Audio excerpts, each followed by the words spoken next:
You know the coolest thing about being a PC gamer? No matter what, you can't be a fanboy. On PC, there's nothing to be a fanboy about. I mean, besides Intel and AMD and Nvidia and Asus and Oculus and Corsair and MSI and Gigabyte and HTC and game companies like Platinum Games and Rockstar and Valve and From Software, but other than that, you can't be a fanboy. No matter what platform you're a part of, you're gonna find fanboys, whether they be for Xbox or PlayStation, or Nvidia and AMD. And though this video isn't particularly about fanboyism, it plays a huge role into companies and how they get by. AMD and Nvidia have been competitive companies for quite a while now. See, Nvidia is known for their powerful graphics cards. They run fast, the drivers are good, and they're pretty reliable, but pretty expensive as well. AMD focuses on processors and graphics cards, competing with Intel and Nvidia. Their products are geared towards the more budget-friendly audience, and they're unfortunately known as the underdog despite the power that they attain. And both of these companies cause major issues for PC gaming whilst trying to offer the best gaming experience, and I'm going to explain what I mean by this.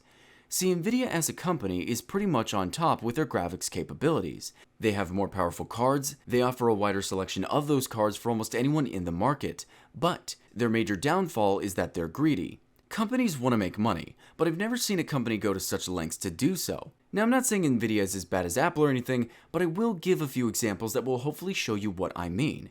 See, Nvidia has a technology that deals very strongly with physics. This is known as Nvidia PhysX, and because of this technology, games could have more advanced physics than we've ever seen. In fact, there are some games that, because of working with Nvidia, have used this technology, and the games really benefit from it. But why is it that we don't see this technology in many games?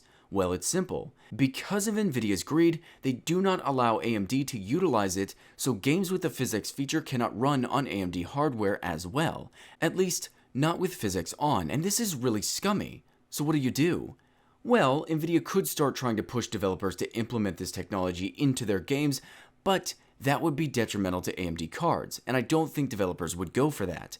Because of this, advanced physics technology isn't something that we as gamers are going to have access to, all because Nvidia wants to be greedy and be the only ones that have that technology. Way to think about the consumer, Nvidia. Okay, but that's just one example. Surely there can't be anything else, right? Well, actually, there are quite a few advancements that Nvidia has either made or bought, not to make games better for us, but to make games run terribly on any card besides their own. Things like Hairworks, which is an amazing technology that finally makes hair feel a bit more lifelike in video games.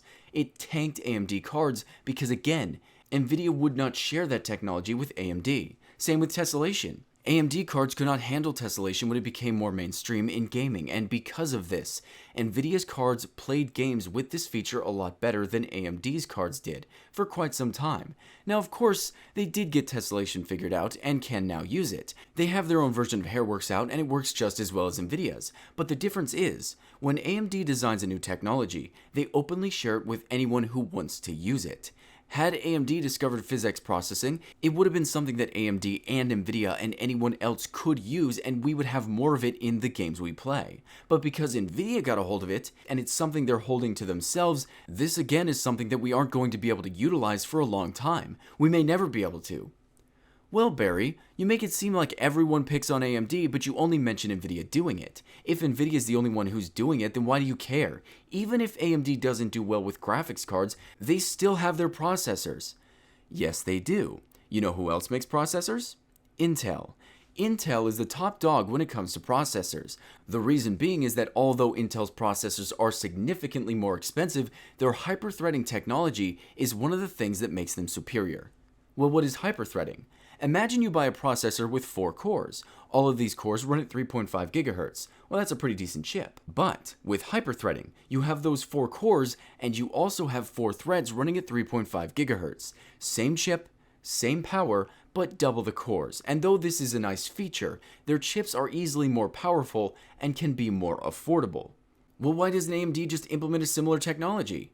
Well, that's because Intel patented the technology and would sue AMD if they did.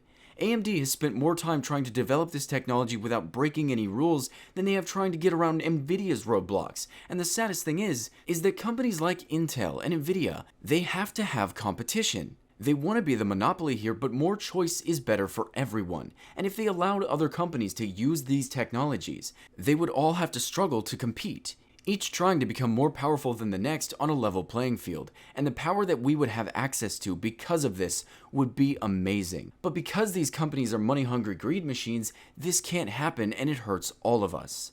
Now, some could argue that if AMD was a better company, they could just make better tech, but the fact is that they've stayed competitive despite them being kicked down over and over. Not only that, but every technology they make, they share openly, and this is easily one of the more pro-consumer companies that I've ever laid eyes on. They've shown time and time again that they can keep fighting, get back up, and compete, and continue to share, and I admire that a lot. There have been many times that they've tried working with Intel and Nvidia and were turned down almost every time. Imagine if Nvidia and AMD worked together. Their combined tech could really produce some amazing things for gaming, and I cannot stress how sad it is that money is so important to them that they disregard the idea of making this industry a better place for those who buy their products. Now, I'm not saying that Nvidia and Intel are bad companies, they're far from it. I've only purchased Intel's CPUs and Nvidia's GPUs, and it's not because I have anything against AMD. It's just that they're so shut out that if their competition were to work with a developer, you better believe AMD cards and chips are gonna struggle, and this really is a bad thing. I really want to support AMD more, and I hope to see them continue doing well. There aren't many companies out there who have the same values that they do. I once thought that Nvidia should jump into the CPU game and compete with Intel and AMD, and Intel should jump into GPUs more, but then I thought harder about this and realized how these companies worked. If Nvidia made processors, they would no longer work so closely with Intel. Those who had Intel chips would suffer because of Nvidia, and same with Intel if they made GPUs. It'd be like Sony, Microsoft, and Nintendo on PC. Two companies restricting you from everything and anything the other makes, never working together and making gaming difficult, and then one in the corner that doesn't make as advanced hardware but still tries to remain relevant during all this competition. I'm sad to say it, but I think I just prefer dealing with the greed.